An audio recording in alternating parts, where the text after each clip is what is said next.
d'abonnements exorbitants. Dirigeants corrompus. Intelligence artificielle. Nous sommes partis à la rencontre de Spotify. Que se passe-t-il chez le géant des plateformes musicales ? Nous avons enquêté pour vous. C'est déjà notre meilleure intro. Elle va être impossible à égaler. Ah, j'allais dire juste la meilleure jusqu'à la prochaine. Tout à fait. T'es ambitieux, j'adore ça. Bonsoir à toutes et à tous. Bienvenue dans ce nouvel épisode de La Triplette. Saison 2, épisode 2 ou 3 selon ce qui sera sorti avant. Dites-le nous en commentaire. Comme ça fait du référencement. Ah oui, écrivez dans les commentaires épisode 2 ou épisode 3. Putain, vraiment, bref. Chose qu'on a oublié de dire dans l'épisode 1, nous sommes désormais disponibles sur YouTube. Innovation de la saison 2. Désormais, vous pouvez nous recruter sur la plateforme avec le petit bouton play. N'hésitez pas à lâcher un commentaire et un like sur la plateforme YouTube également. Où nous avons parlé de YouTube dans l'épisode 1. Et n'hésitez pas à écouter sur Spotify, puis sur YouTube en intégralité et à laisser des likes à chaque fois. Exactement. C'est très important. Travaillez notre watch time, s'il vous plaît. Même moi, je le ferai pas. Messieurs, comment allez-vous ? Écoute, ça va très bien. Et toi ? Ça va ? Loïc ? Très bien aussi. Et toi ? Il a déjà répondu, mec. Très bien. Vous l'avez compris, on est là aujourd'hui pour parler de Spotify. Spotify qui est au cœur d'une tourmente depuis quelques semaines. Et donc, ce coup-ci, transition.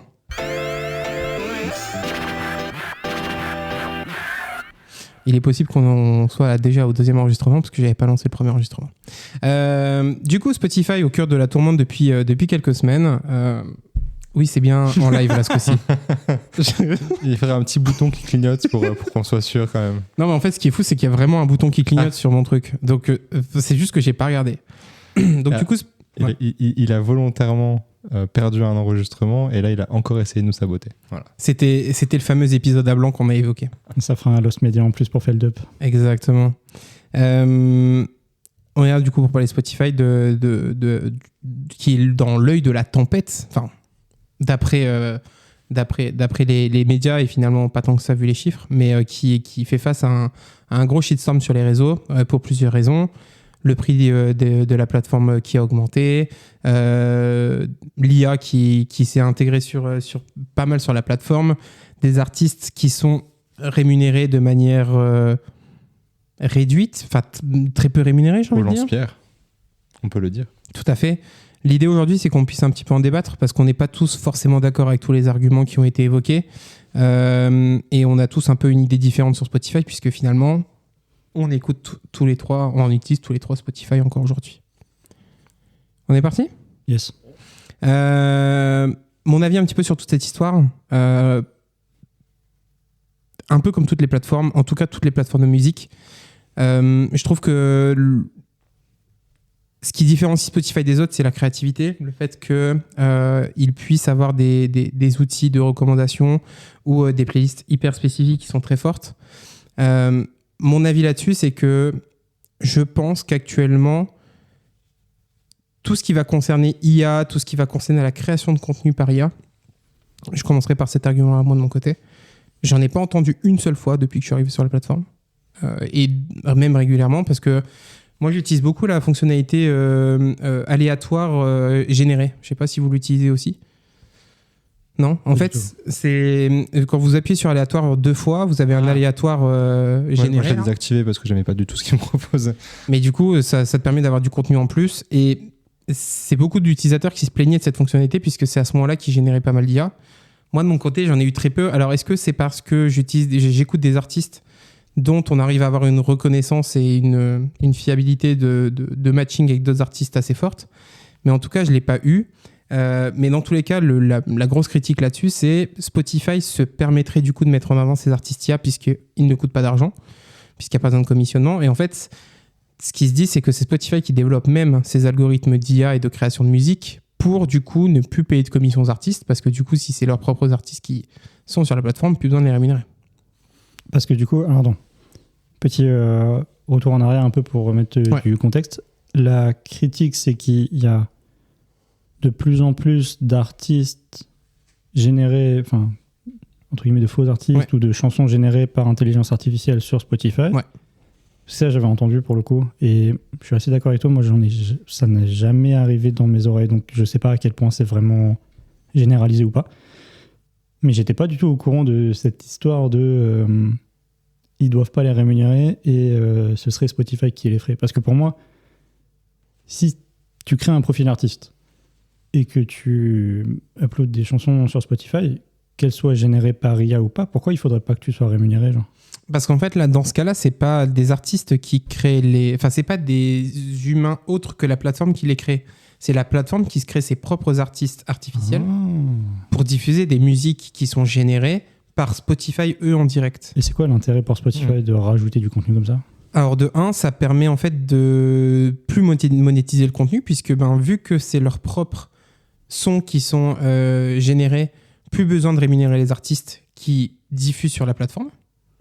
Donc en fait, tous les commissionnements que tu fais aux artistes tiers qui ne sont pas labellisés Spotify, plus besoin de les rémunérer puisqu'en fait, tu les as créés toi-même. Donc en fait, ce qu'ils font, c'est que artificiellement, ils réduisent leurs dépenses puisque désormais, plus besoin de commissionner les artistes qui déposent la musique sur Spotify puisqu'en fait, c'est eux-mêmes qui les déposent sur Spotify. Je vous rejoins sur le fait que ça ne m'est jamais arrivé. Je pense jamais avoir entendu un morceau de ce type-là. Et je suis peut-être très naïf, mais j'ai aucune idée de comment ça peut marcher en fait, de comment tu peux te mettre, parce que Spotify se met à le promouvoir, te mettre à écouter des chansons d'artistes qui ne sont pas des vrais artistes alors que tu as de base ton répertoire en fait. J'arrive pas à comprendre comment ça pourrait le remplacer et quel est du coup en réel l'intérêt pour eux. C'est un peu ce que j'allais dire, c'est que du coup, est-ce que c'est pas un phénomène qui touche surtout des nouveaux comptes ou des gens qui ont un algorithme qui est pas très nourri par le passé, par les écoutes passées, genre? Mais au-delà de Spotify, des artistes que tu aimes bien, tu les écoutes sur Spotify, mais tu les connais, tu les suis ailleurs, tu vois. Tu vas pas te mettre à ne plus écouter un artiste parce qu'en plus tu le suis sur Insta, tu vois qu'il sort un nouveau son. Ça peut pas, pour moi, ça peut pas le remplacer. Il y a tout un truc. Les artistes, ils vivent en dehors de Spotify, tu vois ce que je veux dire? C'est ça, moi, qui me perturbe. Je pense aussi qu'il y a toute une dimension qui est... je pense que c'est surtout la jeune génération qui subit beaucoup ça, puisque eux, vu qu'ils... Alors, encore une fois, je veux pas stigmatiser parce que c'est pas le but, mais il y a aussi vachement ce phénomène musique TikTok qui est quand même très important. En fait, ce que fait aussi beaucoup Spotify, je pense, c'est qu'ils tirent à blanc avec des comptes qui coûtent pas cher avec de l'IA. Si jamais il y a une musique qui sort et qui va sur TikTok, c'est tout bénef pour toi. Et je pense aussi que nous, on est des personnes qui travaillons beaucoup de notre répertoire musical, où on va créer des playlists, on va avoir un grand panel d'artistes qu'on écoute. Donc forcément, nous, l'algo, il est très nourri. Et je pense aussi que les jeunes générations sont beaucoup moins, comment dire, assidu et minutieux sur le fait de filtrer sa musique, de la classifier, etc. Et du coup, je pense que du coup, ces gens-là se retrouvent du coup potentiellement attirés par la cible de contenus qui sont plus jeunes et plus immatures sur le contenu sur ces plateformes-là. Alors, du coup, déjà, je suis pas forcément d'accord avec toi sur le côté jeune génération. Je pense qu'il y a des gens dans toutes les générations qui font pas spécialement attention à ce qu'ils écoutent et qui mettent juste plus un fond sonore qu'une écoute attentive, on va dire. Mais du coup, dans ce cas-là, si au final, ça leur met dans leur playlist des chansons avec lesquelles ils sont OK, et si en fait, de base, ils font pas spécialement attention à ce qu'ils écoutent, au final, est-ce que ça pose vraiment problème? Alors sur l'aspect rémunération et tout, on est d'accord qu'on touche un peu le côté dystopique de l'IA et tout, mais en fait, est-ce que vraiment ça pose problème aux, entre guillemets, vrais artistes? Je pense que ça pose problème dans le sens éthique, je pense surtout. Ouais. De se dire que des artistes qui prennent des heures et des heures à créer une musique ou créer une mélo et que là, c'est fait en quelques secondes par une IA et qui peut sortir des milliers de contenus à l'heure. Je pense que c'est ça aussi qui dérange beaucoup, c'est la partie éthique. Maintenant, est-ce que c'est quelque chose qui est arrêtable ou stoppable? Je pense que Spotify a ouvert la porte. Je vois pas pourquoi les autres plateformes ne le feraient pas à terme. Ce phénomène-là, en fait, c'est juste que la musique est en train de le vivre maintenant. Le cinéma le vivra dans 5 ans.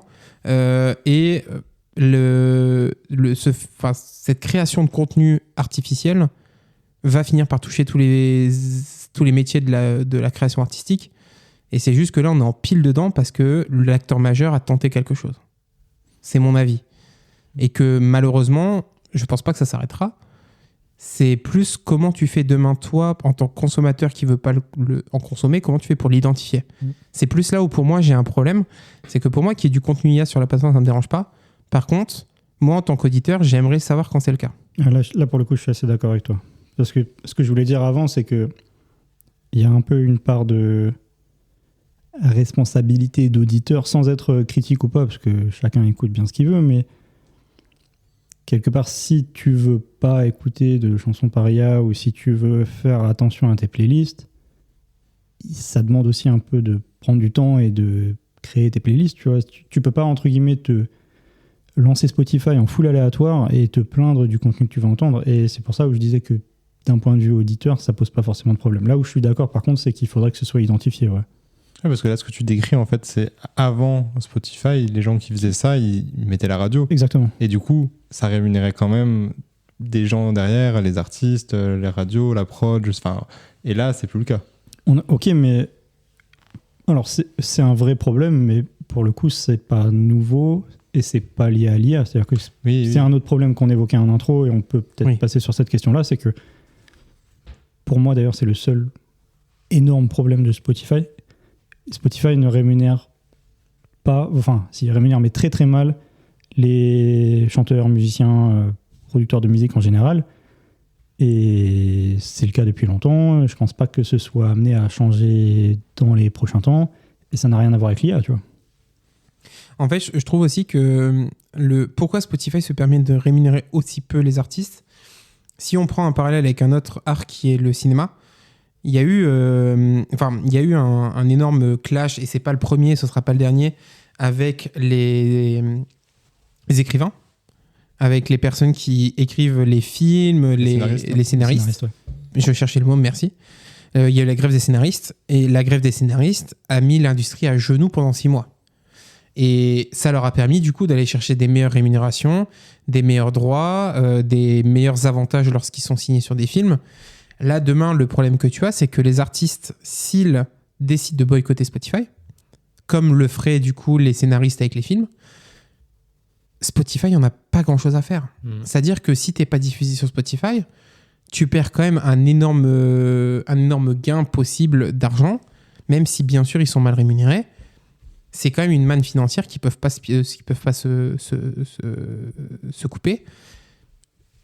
Je trouve que la puissance, en tout cas l'avantage concurrentiel qu'a Spotify par rapport à Hollywood qui ne peut pas se passer de ses scénaristes, ou Spotify peut se passer de certains artistes, fait qu'aujourd'hui, Spotify est en position de force par rapport aux artistes pour ne pas les rémunérer plus. Et c'est un problème, je trouve. Alors, je suis sur le côté position de force, oui, c'est évident. Mais alors, d'une part, je crois qu'il y a quand même le précédent Taylor Swift qui avait, je crois, décidé de retirer tout son catalogue de Spotify pour renégocier une rémunération plus avantageuse et qui a fini par obtenir gain de cause. Alors, oui, c'est Taylor Swift, tout le monde peut pas le faire. C'est ça. Okay. Mais ça crée quand même un précédent quelque part là-dessus. Donc, je sais pas s'ils sont dans une position de force complète non plus. Après, on est d'accord que tous les musiciens du monde vont pas se mettre en grève demain de façon coordonnée. Enfin, genre, voilà. Et sur le côté non-rémunération, c'est aussi enfin, je me fais un peu l'avocat du diable sur cet épisode-là, mais c'est un peu une question de responsabilité, encore une fois. Genre, c'est bien beau de le dire, et je suis le premier à le dire et à être d'accord. Et j'ai pas envie de retourner à l'époque où je paye 10 € mon CD et j'ai que 20 chansons, tu vois.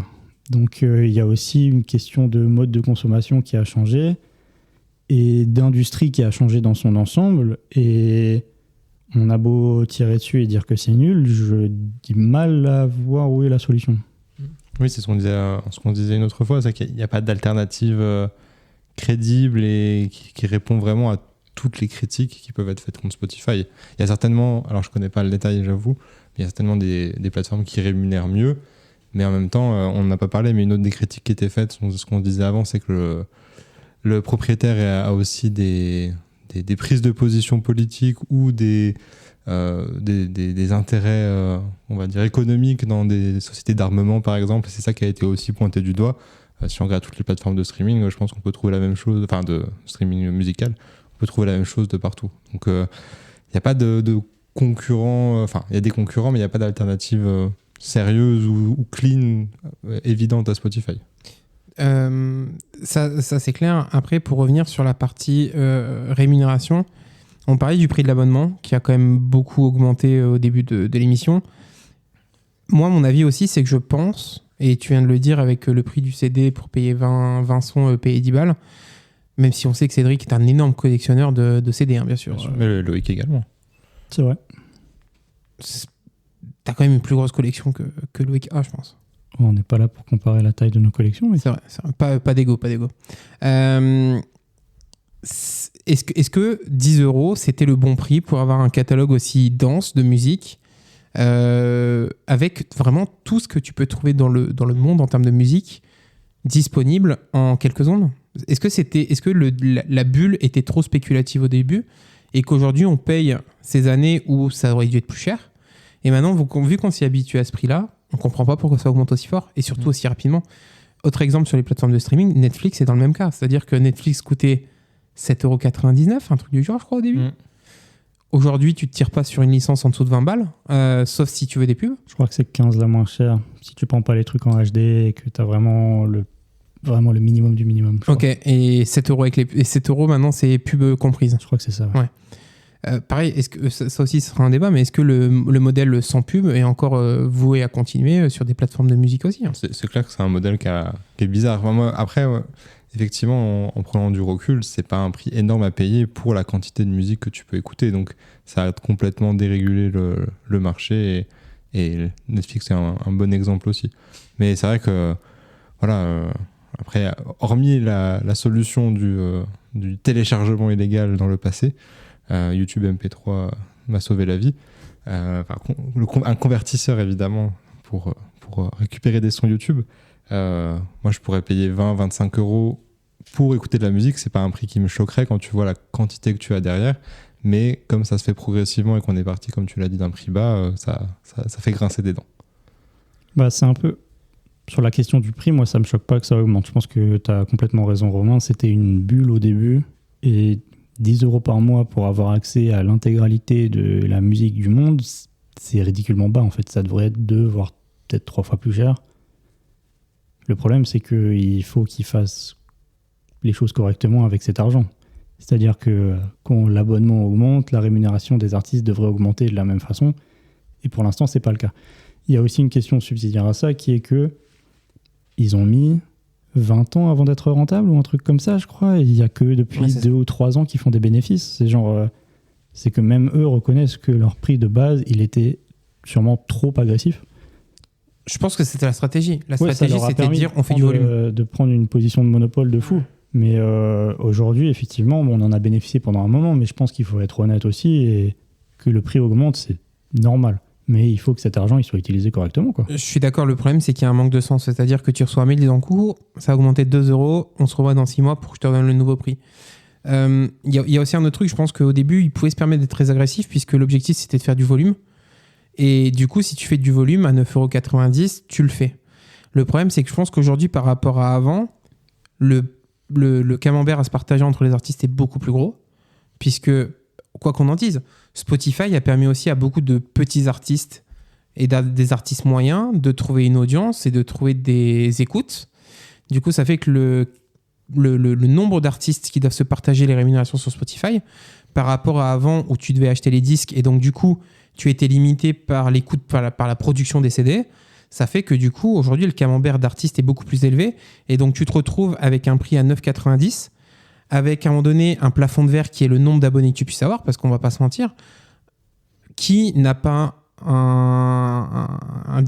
une plateforme de streaming dans son entourage, pas forcément Spotify, mais pour écouter de la musique, j'ai l'impression qu'on est quand même sur un plafond de verre en termes de qui veut l'utiliser et qui ne veut pas l'utiliser. Donc ça veut dire que tu n'augmentes plus aussi vite le nombre de personnes qui écoutent que le nombre de personnes, enfin le nombre d'artistes qui rejoignent la plateforme.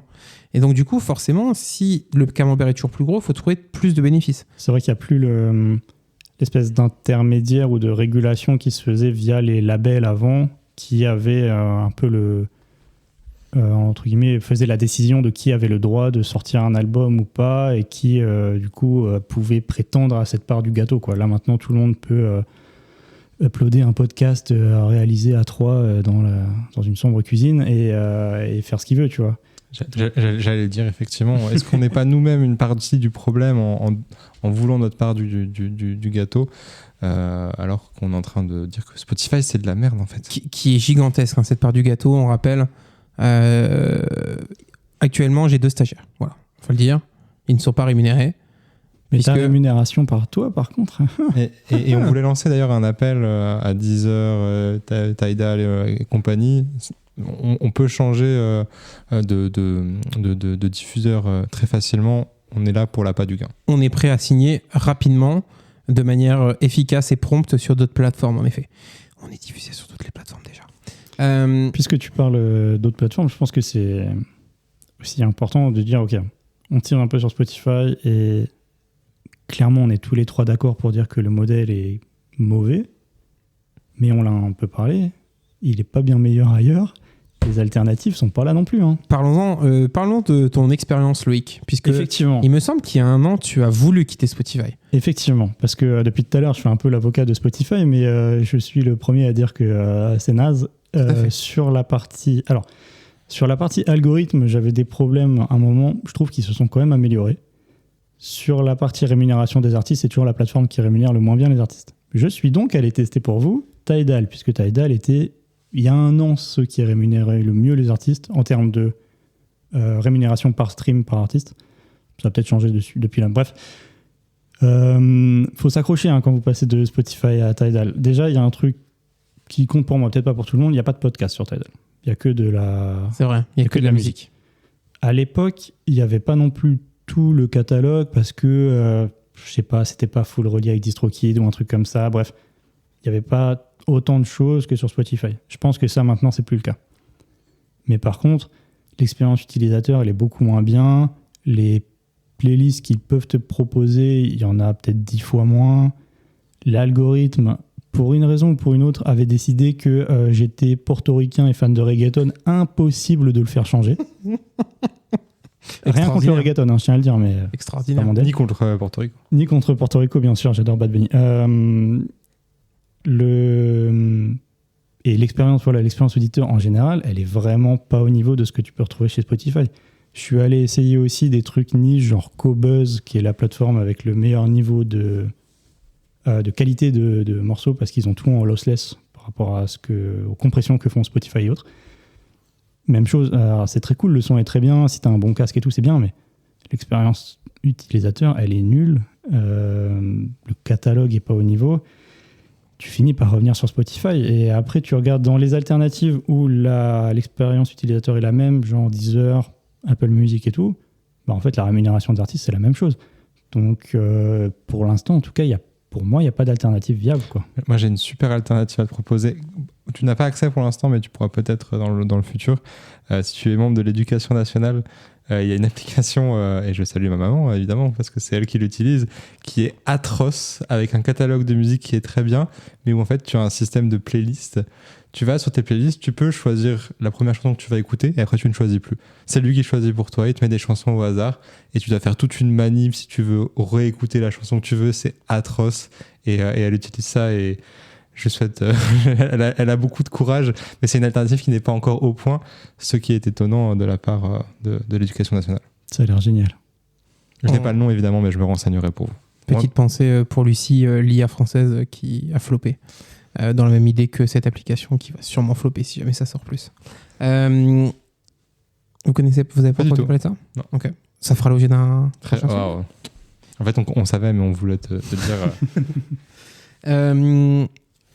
Qu'est-ce que je voulais rajouter sur Spotify ? Oui, moi, c'est aussi mon constat, c'est qu'en termes d'expérience utilisateur, oui, l'algorithme n'est pas le meilleur, et je crois que c'était l'une des critiques que tu avais vues en plus, toi, Cédric, je crois, sur Internet. Non, c'était ma critique personnelle où effectivement tu tombes vite dans une boucle de 50 sons qui qui sont des sons que tu as écoutés de base, donc qui te plaisent, mais il a du mal à en sortir. Effectivement, il y a l'option dont tu parlais tout à l'heure, mais qui moi me mettait vraiment des trucs des fois qui étaient complètement éloignés de ce que j'aime, et j'ai l'impression qu'il tourne quand même beaucoup sur les mêmes sons, et même, alors j'ai une playlist avec plus de 1000 sons, et j'ai l'impression qu'il met les 60 mêmes tout le temps, et en aléatoire, et c'est tout le temps la même chose. Aléatoire Spotify, c'est une catastrophe. Mais effectivement, l'expérience de l'utilisateur, elle est géniale, parce que même des trucs tout bêtes, mais quand tu veux mettre sur ta télé, sur un autre, sur autre chose, tu as toujours l'application, ça fonctionne super bien, c'est esthétiquement plutôt joli, c'est facile de trouver. Franchement, sur ça, ils sont très bons. Ouais, et puis sur les...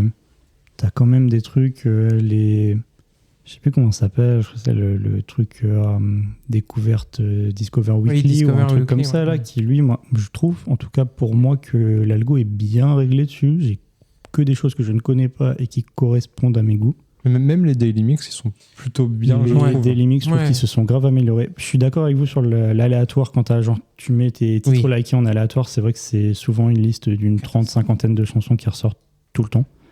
Mais je trouve qu'ils font des progrès. Et pour le coup, leur utilisation de l'IA sur ces playlists personnalisées, je trouve qu'elle est efficace. Il y a même des trucs maintenant, les niche mix, ils appellent, où c'est vraiment un mix sur un BPM spécifique ou un style très spécifique. Et je trouve qu'ils sont assez efficaces. Donc, je trouve qu'ils font des progrès là-dessus, pour le coup. Effectivement, un truc dont on n'a pas trop parlé, dont tu as parlé quand tu parlais de tes autres expériences, c'était la qualité du son. Que moi, je vois pas trop la différence. Ça fait trop d'années, je pense, que j'écoute sur Spotify, mais je vois beaucoup de critiques aussi sur la compression. La compression, et que parfois ça charcute quand même vraiment beaucoup les morceaux. Ils ont annoncé aujourd'hui même, quand on enregistre ce podcast, qu'ils allaient rajouter le lossless là, dans les prochains mois ou semaines. Donc, on verra ce que ça donne, mais... Voilà. J'ai vu ça, effectivement. Qu'est-ce que...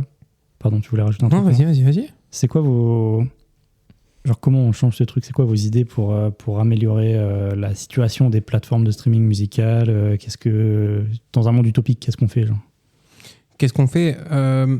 Alors, ce que je voulais dire à la base, c'est que ça rejoint ce que tu voulais dire, c'est l'avantage qu'on a avec les plateformes de streaming audio, c'est qu'on n'a pas besoin d'avoir 50 plateformes pour écouter de la musique. Parce que imaginons un monde de la plateforme audio musicale, qui est du même style que Netflix, Amazon, et que chacun a son portefeuille d'artistes, ce serait un cauchemar pour nous. Et moi, je pense que le mieux, ce serait d'augmenter le prix des abonnements.